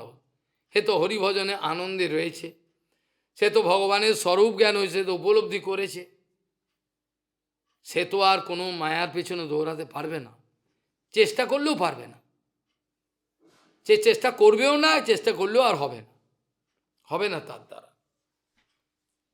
কোনো মতে হবে না। যেমন রঘুনাথ দাস গোসাই, তার এত অপার ঐশ্বর্য রয়েছে, এত অপার মানে অগাধ ঐশ্বর্য রয়েছে, তারপরেও তো তার সেখানে মন টিকলো না। টিকলো কি? মন টিকলো না, বাঁধতে পারলো না কিছুতে। কিন্তু আমাদের সামান্য টাকা পয়সা দেখলেই আকর্ষণ চলে আসে, কামিনী কাঞ্চন দেখলে। তাহলে রঘুনাথ দাস গোসাই দেখুন, তাকে তার মা বলছেন বাবাকে, ওকে বেঁধে রাখো ছেলেকে, ছেলে বাচাল হয়েছে চলে যাচ্ছে বারবার, ছেলেকে বেঁধে রাখো। পিতা বলছেন কি কথা বললে তুমি, স্ত্রী অপ্সরা সম, ঐশ্বর্য ইন্দ্র সম, ঐশ্বর্য ইন্দ্র সম আর স্ত্রী অপ্সরা সম, এসব বন্ধনে আরে রাখিতে নারিলে, এইসব বন্ধনে যাকে বাঁধা গেল না তাকে তুমি দড়ির বন্ধনে রাখবে, তুমি দড়ি দিয়ে বেঁধে রাখবে কি করে? চৈতন্যের বাতুলেরে কে রাখিতে পারে? যে চৈতন্য চরণের আনন্দ পেয়েছে, মহিমা বুঝেছে, তাকে কি দড়ি দিয়ে বেঁধে রাখা যায়? তাকে রাখা যায় না। ভগবান শ্রীকৃষ্ণের মহিমা জ্ঞান, তার প্রতি তীব্র ভালোবাসার জন্য গোপিকাগণকে ঘরে আবদ্ধ করে রাখা যায় না, তাদের লক করে দিয়েছিল, কিছু কিছু গোপীকে ঘরে বেরোতে দেবে না। তা সেখানেই তারা জুহুর গুণময়ম দেহম, গুণময় এই শরীরকে ত্যাগ করে তারা অন্য গোপিকা, আমি যে গোপিকারা আমাদের আছে সেটা নয়, আর এক তরণী, তারা তাদের তখনও পর্যন্ত গুণময় দেহ একটু ছিল, তা সে ত্যাগ করে দিয়ে শেকল দিয়ে আর বাঁধবে কী করে, কৃষ্ণের চরণে চলে গেছে, এই ধরনের অবস্থাটা। কাজেই আদি এবং অন্ত বিশিষ্ট এই জগৎ মিথ্যা, এই জগৎ মিথ্যা, মিথ্যা এই কারণে এর নিত্যতা নাই। বাইরের দৃষ্টিতে মিথ্যা বলে মনে হচ্ছে আমি দেখতে পাচ্ছি আনন্দ, আমি দেখতে পাচ্ছি সুন্দর সুন্দর সব দেখছি, মিথ্যা বলে, হ্যাঁ মিথ্যা। স্বপ্ন দর্শনের মতো। মহাপ্রভু বলছেন একেবারে মিথ্যা বলছি না, কিন্তু এটা অস্থায়ী, তার মানে ওই মিথ্যাই হলো, যেটা থাকবে না, যে বস্তু থাকবে না চিরকালের জন্য, সেটাকে তো অনিত্য বস্তু বলা হয়, অনিত্য থাকবে না, আর অনিত্য বস্তুর পেছনে আমি, সেটা মিথ্যাই তো হল। তা আজ আছে কাল নেই, আরও বিপদ। একেবারে মিথ্যার থেকে একেবারে মিথ্যা নেই বস্তুটা, তাও ভালো, কিন্তু আমি আকর্ষণ বোধ করলাম, বস্তুটা আছে, আনন্দ বস্তু হচ্ছে, কিন্তু পরে ফাঁকিয়ে গেলে আরও কষ্টকর, আরও কষ্ট। যেমন আর্ধেক সত্য কথাটা, যেমন আর্ধেক সত্য কথাটা পরিপূর্ণ মিথ্যার থেকেও ভয়ঙ্কর। আমি বললাম আপনাকে যে সত্য বললাম, কিন্তু অর্ধেক সত্য বললাম। একেবারে মিথ্যে বলা সেটা তবু ভালো, অর্ধেক মিথ্যে বলাতে তার যে কি ভয়ঙ্কর বিপদ হতে পারে কেউ জানলো না। এই বর্তমানের প্রচার হলো অর্ধেক সত্য বলবো, আমরা অর্ধেক সত্য বলবো, আমরা ছোটাছুটি করছি, কিন্তু পুরো সত্য বলবো না, হলে আমাদের বাজার খারাপ হয়ে যাবে, প্রচারে মাল কুড়িয়ে আসবে না। কাজেই এটা আরও ভয়ঙ্কর, তার থেকে প্রচার যদি না হতো তাও ভালো ছিল। এই জন্য আমরা বলি অর্ধেক সত্য পরিপূর্ণ মিথ্যের থেকেও ভয়ঙ্কর। এর যে ভয়ঙ্কর পরিস্থিতি এটা ভাবা যায় না, ভাবা যায় না। কাজেই যদি কোনো ব্যক্তি তত্ত্বজ্ঞান লাভ করে অনুভব করে থাকে জগৎ মিথ্যা, তাহলে কি সে আর সেই জগতের বিষয়ের যে আকর্ষণ বিকর্ষণে পড়বে কি? পড়বে না। এ তো জেনে গেছে, জেনে গেছে কিছু নেই, এ সার বলে কিছু নেই। সং ই সার, যেখানে সং সাজাই সার সেটাকে বলে সংসার। যেখানে সং সেজে বসেছে, এ পিতা, এ মাতা, আমার বাবা, আমার মা, আমার ভাই, আমার বন্ধু, এই আমার, এখনো সজ্জন প্রীতি গেল না, তার প্রতি বিশেষ নজর, তার প্রতি বিশেষ নজর, এই স্বজন প্রীতি এখনো গেল না। অন্য লোকের থেকে স্বজন এলে তাকে কি করে তুমি যত্ন করো, এই চিন্তা, তারপরে স্বজন প্রীতি, স্বজন প্রীতি আমার গেল না। অন্য সবার প্রতি যদি সমান দৃষ্টি হতো সেটা আলাদা, কিন্তু স্বজন প্রীতি, আমার নিজের জনের প্রতি বেশি প্রীতি আমার, তাহলে সেখানে ভক্তি বলে কোনো কথা নাই, ভক্তির অভিনয় আছে, ভক্তি বলে কিছু নয়, থাকতে পারে না। যাই হোক, এখন প্রশ্ন হলো, যদি কেউ জানতে পারে জগৎ মিথ্যা, তাহলে এই জগতের যে আকর্ষণ বিকর্ষণের পাল্লায় কে পড়বে মশাই? এমন কোনো মূর্খ আছে যে পড়বে? ভগবান বলছেন, দেখো উদ্ধব, নির্গুণ আমাকে, আমি যে নির্গুণ ভূমিকায় রয়েছি, আমি যে নির্গুণ ভূমিকায় রয়েছি, এই নির্গুণ আমাকে ভজন করতে গেলে তোমাকেও নির্গুণ ভূমিকায় যেতে হবে। প্রাকৃত জগতের গুণাবলীর যে প্রভাব, সেই প্রভাবে প্রভাবিত হয়ে তুমি আমাকে ভজন করো সম্ভব না। হরির হি নির্গুণ সাক্ষাৎ পুরুষ প্রকৃতি পরে স সর্বদ্রিক উপদ্রষ্টা তং ভজন নির্গুণ ভাবে। আমাদের পরীক্ষিত মহারাজ সুখদেব গোস্বামীকে প্রশ্ন করেছিলেন,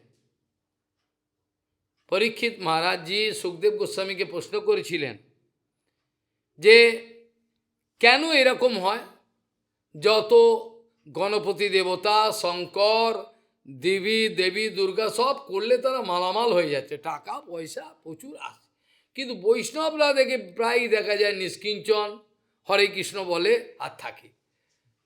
এটা কী জন্য হয়? ওদের কিছু টাকা পয়সা, হ্যাঁ বৈষ্ণবের থাকে, কারো থাকে, এটা সাধারণভাবে বলছে। পরীক্ষিত মহারাজের এই প্রশ্নটার অর্থ হলো ব্যাপক রূপে এটাই দেখা যায়। বেশিরভাগ লোক দক্ষিণ ভারতে যাও, সব দেখ গণপতি বাপ্পা, গণেশ বাবার পুজো করছে। বম্বেতে যাও, বিরাট বিরাট, সে মানে 2তলা 3তলা গণেশ সে নিয়ে চলছে বম্বেতে, সব ব্যাম্পাটি বাজিয়ে সব, কেন? গণপতি বাপ্পা মাল দেবে, এই জন্য এদের পূজা দক্ষিণ ভারতে, বম্বে, সব জায়গায়। ভগবান শ্রীকৃষ্ণকে বোঝবার মতো বুদ্ধি আমাদের নিজেদের সম্প্রদায় কেউ কার আছে কিনা সন্দেহ, কার আছে বলতে পারে, প্রমাণ করতে পারে? তিলকমালা ফোঁটা দেওয়া খুব সোজা, টুক করে করে দিলাম ফোঁটা, কিন্তু অনুভব করা খুব কঠিন। অনুভব করাটা কোথায়? সেই জন্য বলছেন যে কেন এরকমটা হয়, যত গণপতি দেব থেকে আরম্ভ করে যত দেব দেবতার পুজো করবে তারা মালামাল হয়ে যায়, কিন্তু ভগবান শ্রীকৃষ্ণের পুজো করে সুদা বিপ্রের মতো, চেয়ে খায়, মাদুকুড়ি করে খায়, আমি যেমন বৃন্দাবনে থাকি এইভাবে। এটা কেন হয়? সেটার উত্তরে সুখদেব গোস্বামী বলছেন, রাজন প্রথমেই তো একটা বিচার করা উচিত, হরি হচ্ছে নির্গুণ বস্তু, হরি কোনো এই জগতের কোনো বস্তু নয়, হরি এই জগতের কোনো বস্তু নয়, যেটা আমি যা কিছু করব প্রাকৃত গুণাবলী, প্রাকৃতিক গুণ ভেলকি বাজি আমি পেয়ে গেলাম। হরির হি নির্গুণ সাক্ষাৎ, হরি তো নিজে নির্গুণ, প্রকৃতি পারে হে, যে প্রকৃতির মধ্যে নয়, তুরীয় ভূমিকায়। আর তিনি যদি নির্গুণ ভূমিকায় থাকেন, তাকে পাওয়ার জন্য আমাকে নির্গুণ অবস্থায় যেতে হবে, নির্গুণ বস্তুর ভজন করার জন্য নির্গুণ ভূমিকায় আমাকে যেতে হবে। আমি প্রাকৃত ভূমিকায় থাকব আর নির্গুণ ভূমিকার ভগবানকে ভজন করব, এটা গেঁজাঘুরি কথা, গেঁজাতে দম দিয়েছে, এটা হয় না কখন। প্রাকৃত ভূমিকায় যতদিন চালাকি করে থাকবি, এটা চালাকি নয়, এটা মূর্খতা। যতদিন সেবায় উপেক্ষা করবি ততদিন থাক, পড়ে থাক, কেউ পার করতে পারবে না কেউ। প্রপাত বলছেন এই অদক্ষজ বস্তুর সেবায় এত আনন্দ আমরা বুঝি না। আমরা সেবা হলে এত সেবা আমাকে দিল, আমার পেরে উঠি আমি। প্রপাত বলছেন এই এই এই বিচার আমাদের, আর আমাদের যখন এই অবস্থা আসবে, অফুরন্ত সেবা করার পরেও বলছে আমি কিছু করতে পারলাম না, আমি কি করতে পারলাম? কিছুই পারলাম। প্রচুর সেবা করার তৃষ্ণা, আরও চাই সেবা করতে। এই ধরনের সৌভাগ্য কবে হবে আমাদের? প্রপাত বলছেন কবে এই ধরনের সৌভাগ্য হবে যে এত সেবার করেও আশ মিটল না, কিছু করতে পারলাম না, আমি কিছুই করতে পারলাম না। এ ধরনের যে সৌভাগ্য আমাদের কবে হবে, যে সেবা করে আশ মিটছে না, এটা কবে হবে? 2-4টে শ্লোক মুখস্থ করা আর দার্শনিক বিচার মুখস্থ করে জগতের কাছে ঝেড়ে দিলাম, টুক করে হয়ে গেল, হাততালি পড়ে গেল, এইভাবে ভগবানকে পাওয়া যায় না। কে ভগবানকে চায় এটাই প্রতিজ্ঞা করে বলতে পারবে না। শালগ্রাম ছুঁয়ে ভগবানকে যা বল, ভক্তিবল্লভ তীর্থ গোস্বামী বলতেন, বল, কে বলবি, ছুঁয়ে বল ভগবানকে চাই, বলতে পারবে না। এরা বুক ঠুকে বলতেন, বল কে বলবে ভগবানকে চাই, ভগবানের থেকে চাই, ভগবানকে কেউ চাই না। কে বলতে পারে, কার সাহস আছে বুক ঠুকে আমি ভগবানকে যে শালগ্রাম চাই, আমি ভগবানকে চাই, কিচ্ছু চাই না, কে বলবে? বলতে পারবে না, বুক কাঁপবে। বাস্তবিক আমরা ভগবানকে চাই না, তাই পাই না, বলতে পারবে না, সাহস হবে না। তাহলে হরির হি নির্গুণ সাক্ষাৎ পুরুষ প্রকৃতি পরে, প্রকৃতির অতীত বস্তু, সর্বদ্রিক উপদ্রষ্টা। তিনি আমার ভেতরে বসে রয়েছেন। দ্রষ্টা বললেন না, তিনি বললেন উপদ্রষ্টা।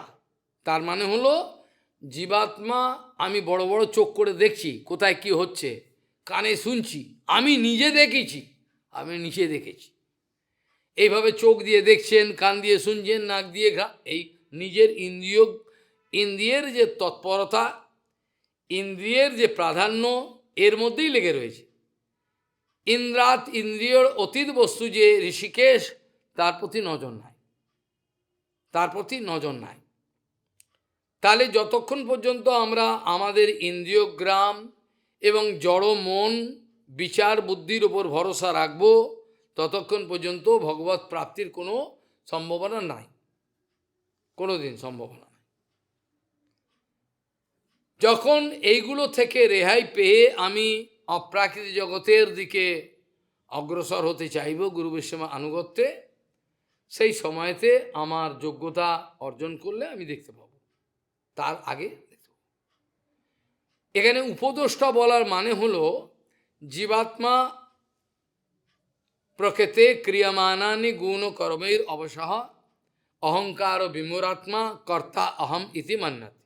আমি দেখেছি, আমি শুনেছি, আমি বলেছি, এই যে ইন্দ্রিয়ের ওপর ভরসা, এটা কে করছে? যে জীবাত্মাটা ভেতরে রয়েছে ও বলাচ্ছে, বলছে তো।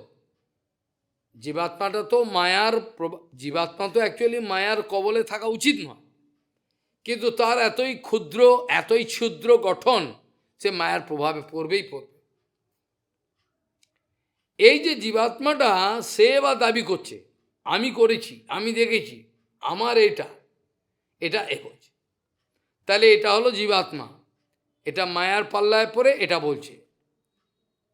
কিন্তু বাস্তবিক আর একটা উপনিষদও বলছে জীবাত্মার সঙ্গে পরমাত্মা নিত্য বিরাজমান আছেন, শ্বেতশ্বতর উপনিষদে আছেন।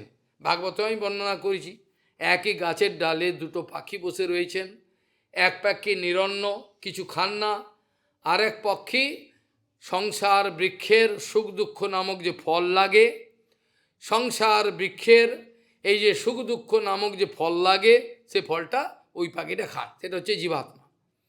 পরমাত্মা কিছু খান না, কিন্তু দুজনে বন্ধু, ওকে ছাড়ে না কোনো দিন।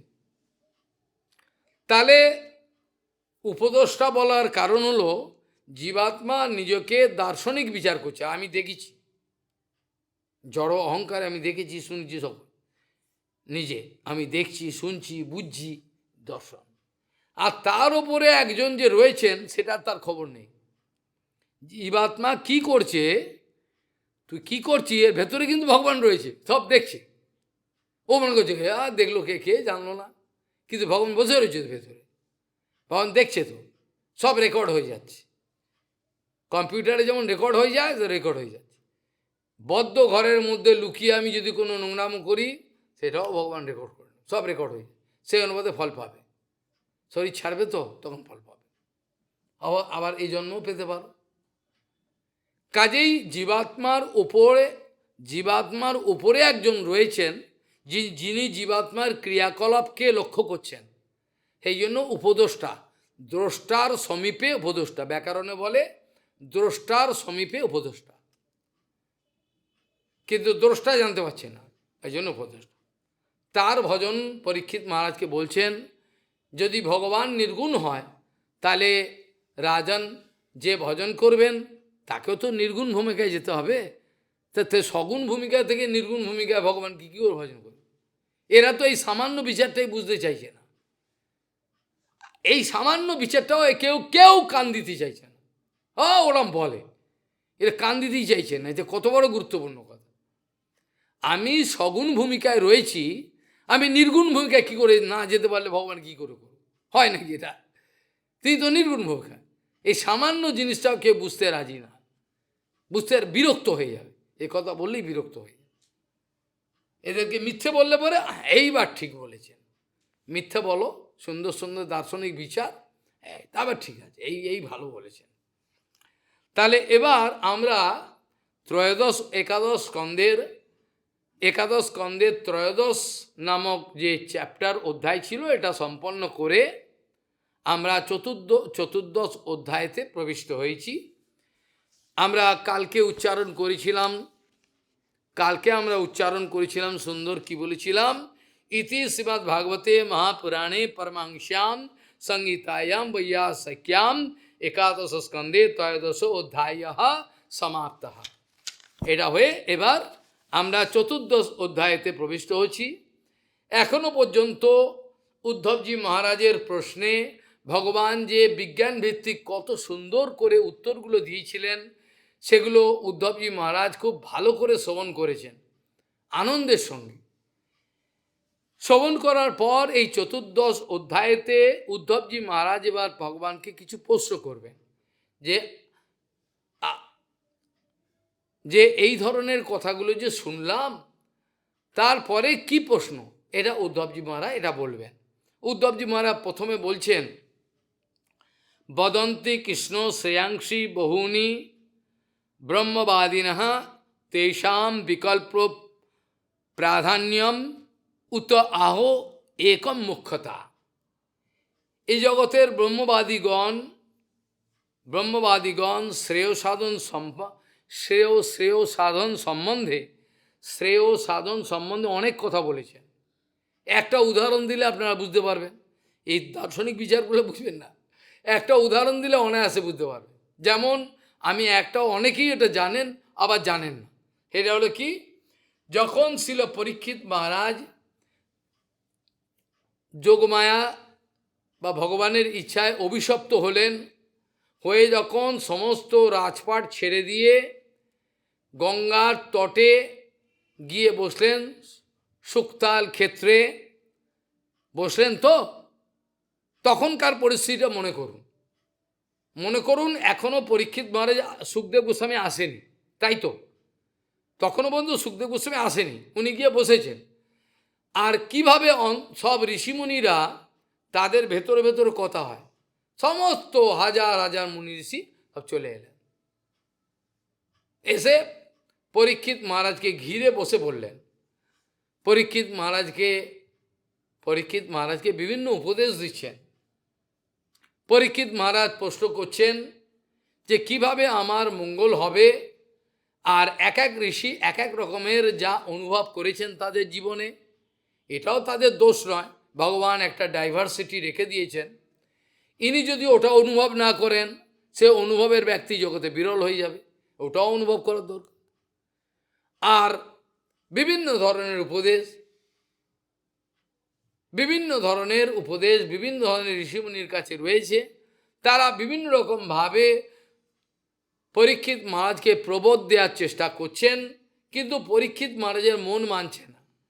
কারণ যে পরীক্ষিত মহারাজ মায়ের গর্ভে থাকাকালীন অবস্থায় ভগবানকে দর্শন করেছেন, সে কি আর জাগতিক কোনো সাধারণ কথায় তার কি মন মানে? সে তো ভক্তির কথা, সে তো মাতৃগর্ভে থাকেনি, ও তো ভগবানকে দর্শন করেছে। তার সম্বন্ধে ভাগবতের 3-4 জায়গায় বলা হচ্ছে মহাভাগবত। সে কি করে ওই ঋষিমুনিরা উপদেশ করছেন, রাজন এই করলে ভালো হয়, রাজন এই করলে ভালো হয়, সবাই বিভিন্ন রকম উপদেশ করছেন, কিন্তু পরীক্ষিত মহারাজের মন মানছে না।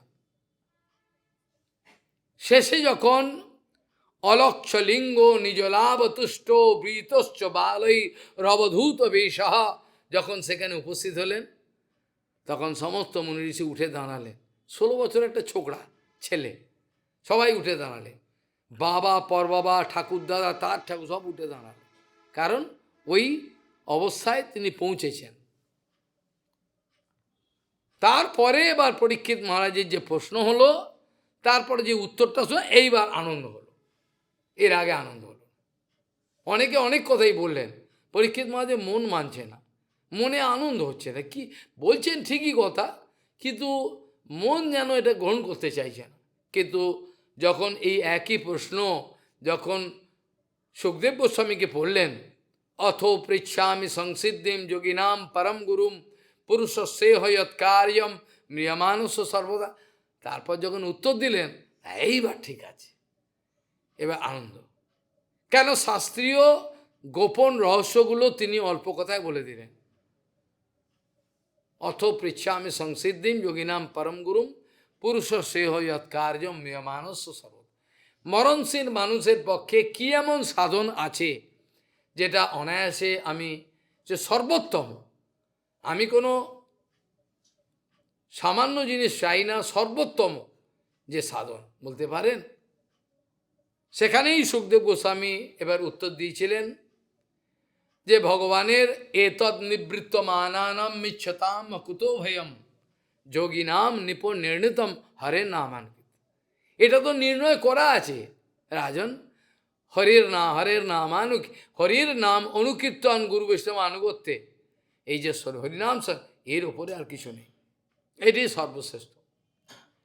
যদি রাজন জগতে কেউ নির্ভীক হতে চায়, গুরু বৈষ্ণবের বুকের পাটা হলো 48 ইঞ্চি, সব সময় নির্ভীক আনন্দে, কারণ সেটা অনুভব করে বলছেন, তারা মুখস্থ বলছেন না, হারে হারে অনুভব করে তারপর দুটো কথা বলবার সাহস করছেন।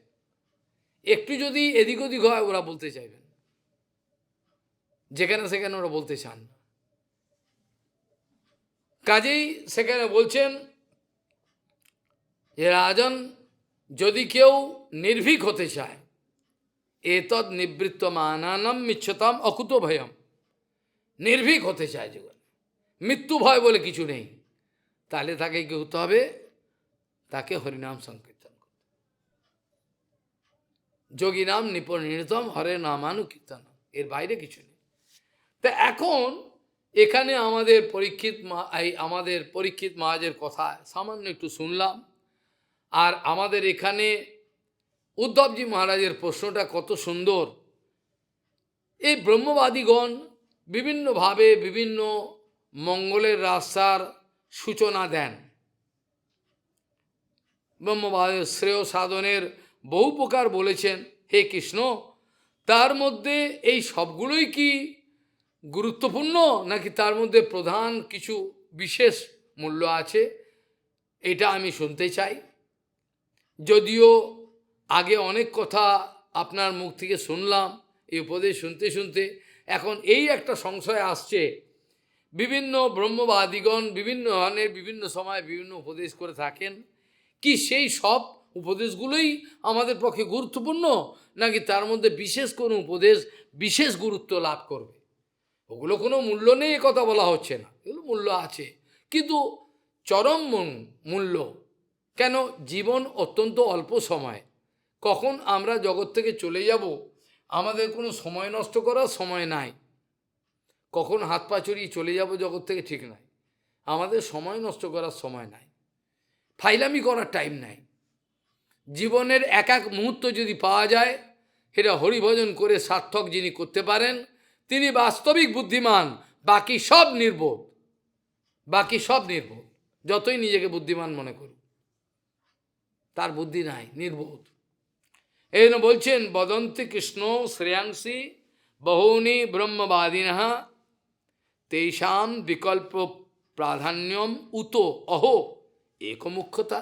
এর মধ্যে কি কোনো একটা বিশেষ কোনো গুরুত্ব আছে কোনটা, নাকি সবটাই সমান গুরুত্ব নেই? আমি জানতে চাই। বদত এখানে বলছেন ভবত উদাহরতম,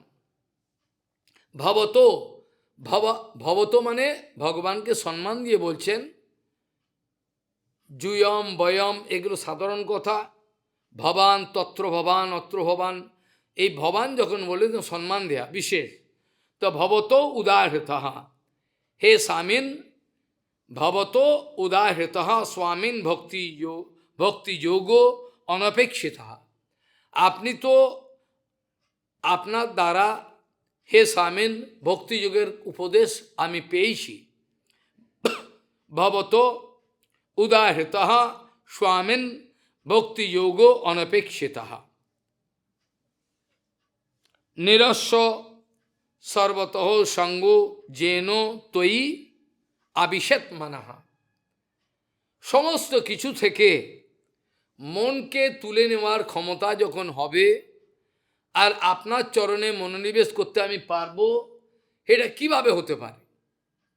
সেটা কিভাবে স্বামীন, যা দ্বারা সর্বতভাবে সঙ্গ, সমস্ত যে কোনো রকমের সঙ্গই আমরা বেঁচে থাকাকালীন অবস্থায় করছি, দৈনন্দিন জীবনে আমরা যে কোনো সঙ্গ করছি, সেই সব সঙ্গগুলো কিন্তু আমাদের ডুবিয়ে দেবে। মনে রাখতো, কান খুলে শোনা রাখতো। একমাত্র যদি আমার জীবনে শুদ্ধ গুরু বৈষ্ণবের সঙ্গ পেয়ে থাকি, সঙ্গ মানে পৃথিবীনিময় হয়ে থাকে, তাহলে বেঁচে যাব। বাকি আমি যাদের যাদের সঙ্গ করছি, সেই চাকরি করা অবস্থায়, ব্যবসা করা অবস্থায়, বা আইনজীবী বা ডক্টর, যে কোনো অবস্থায় আমি রয়েছি, স্কুলের মাস্টার, যে কোনো অবস্থায় আমি যে যে সঙ্গ আমার জীবনে আমি করছি, সেই সঙ্গগুলো সব আমাকে ডুবিয়ে দেবে। অবশ্য যদি আমি সঙ্গ কথাটার মানে বুঝি, তবে সঙ্গ মানে পৃথিবী নিময়। আমি যদি করতে হয় করি, আমার কোনো আকর্ষণ নেই, তাহলে ঠিক আছে। আমি সঙ্গ করব একমাত্র বৈষ্ণবের সঙ্গ করব, কারোর সঙ্গ আমি করব না। আমার জীবনের প্রতিজ্ঞা, কারোর সঙ্গ আমি করব, কোনো লোকের সঙ্গ করব না। কোনো লোক যেন আমার সঙ্গে কন্ট্যাক্ট না করেন। একমাত্র হরিকথা কীর্তনের যদি কোনো প্রসঙ্গ, তাহলে, নাহলে আমার সঙ্গে কোনো যোগাযোগ নেই। বিচ্ছিন্ন জগৎ, পুরো জগৎ বিচ্ছিন্ন, আমার সঙ্গে কারো যোগাযোগ নেই। এই কথাটা অনুভব করতে হবে, যেটা পরবর্তী সপ্তাহে আলোচনা করা যাবে। কপিলজি মহারাজের মা বলেছিলেন, প্রশ্ন করেছিলেন, তার উত্তরে কপিলজি মহারাজ বলেছিলেন, সঙ্গ যো সংস্কৃতের হেতু অশস্য বিহিত ধিয়া স এব সাধু সুকৃত হ্যাঁ নিঃসঙ্গতায় কল্পতে। যদি আপনি নির্গুণ ভূমিকায় যেতে চান, তাহলে জেনে রাখবেন, যে যে সঙ্গগুলো আপনি করছেন, সেগুলো সব কিন্তু আপনি ডোবাবে, ভাসাবে, সব ডোবাবে ভাসাবে। সে যে বাবাই হোক, সব আমাকে ডোবাবে ভাসাবে, কেউ বাঁচাবে না। সে যে হোক, ছিটে ফোঁটা দিয়ে এলো আর যে কোনোভাবেই হলো, আর ডোবাবে আমাকে। সবসময় আমাকে সঙ্গ করতে হবে কার? শুদ্ধ গুরু বৈষ্ণব। বাকি যে যে সঙ্গ মানে পৃথিবী নয় করবি, সব ডুবিয়ে দেবে, একটাও বাঁচাবে না। আর চেতনা কমে যাবে। জগতে কেউ আমার আপন নয়, এই কথাটা আগে বুঝতে হবে হরিভজন করার আগে, তা নাহলে হবে না। এই কথাটাই অনুভব হয় না, তাহলে আর কি হবে? ভবত উদায়িত সর্বতভাবে সর্বসঙ্গ ত্যাগপূর্বক আপনাকে আপনার চরণে মনোনিবেশ করা যায়, সেইরূপ নিরপেক্ষ ভক্তিযোগের কথাও আপনি বলেছেন। যাই হোক, বলেছেন ভবত উদাহৃত, উদাহিত মানে উপদেশ করেছেন আগে, উদাহিত আগে, এখন নয়, আগে বলে ফেলেছেন। আপনি উপদেশের সম্বন্ধে অনেক কথাই বলেছেন। ভবত উদাহৃত স্বামীন ভক্তিযোগ অনপেক্ষিত নিরস্ব সর্বতঃ সঙ্গম যেন ত্বয়ি আবিশেত মানহা। আপনার চরণে যেন মন নিবেশ করা যায়, সে ভক্তিযোগের কথা কিছু আপনি বলেছেন। এখন আমাদের প্রশ্ন হলো যে তেন প্রক্তা চ, এবার এই প্রশ্নগুলো করলেন ভগবানকে, এই প্রশ্ন উদ্ধবজি মহারাজ করলেন। ভগবান এবার উত্তর দিচ্ছেন, যা কিছু উপদেশ কোনো মহাজন করে থাকেন বা ভগবান করে থাকেন, দিনের গতিকে সমস্ত হারিয়ে যায়। আজ প্রভুপাদ চলে গেছেন, তার শিক্ষা প্রায় হারিয়ে গেছে বললেই হয়। তা নাহলে তারা এরম হিংস্র ক্রিয়াকর্মে তৎপর হতেন না। প্রভুপাদের কথা বললে পরে তারা বলেন, ও অন্য একটা সম্প্রদায় খুলেছে।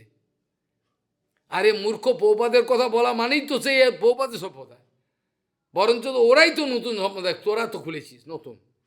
প্রভুপাদের আচার বিচারকে পিন্ডি চটকে দিয়ে খুলেছি, উল্টে আরো বদনাম দিচ্ছি নতুন সব। এই মূর্খ বিচার করে না, তো এই তো বলছেন প্রভুপাদের কথা, তাই সম্প্রদায়টা নতুন হলো কি? সম্প্রদায় দেখি তোরা বঞ্চ নতুন করছিস, লোক ঠকিয়ে বিভিন্ন জায়গায় চলছে, সব খবর হয়ে যায় ফোনে। এখানে চলে আসুন, শ্রাদ্ধ হচ্ছে, 1000 টাকা করে প্রণামী দেবে, দুটো কম্বল দেবে, খবর হয়ে যায়। আরে বাবা, আমি মিথ্যে কথা বলছি নাকি? ফোনগুলো নিয়ে আসো, আমি সব খুলে আমি দেখিয়ে দেবো।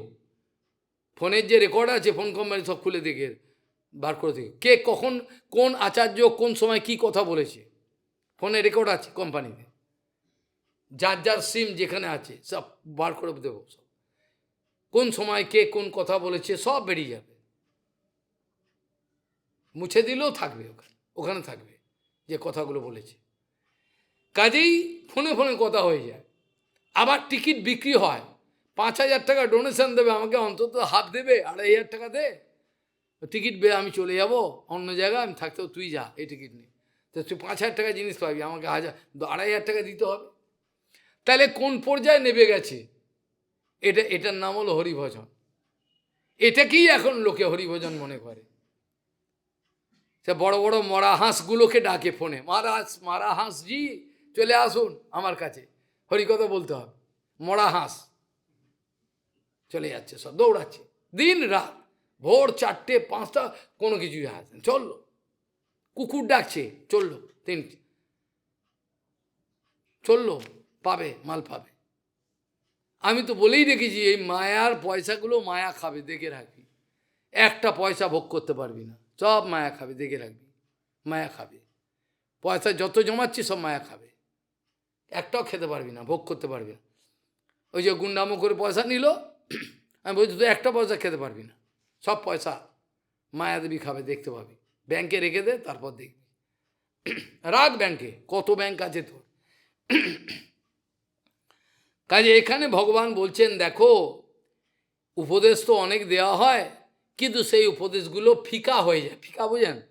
ফিকা হয়ে যায়। দিন গতিকে ধীরে ধীরে জীবনযাত্রা চলে, ওই উপদেশগুলো হালকা হয়ে যায়, থাকে না।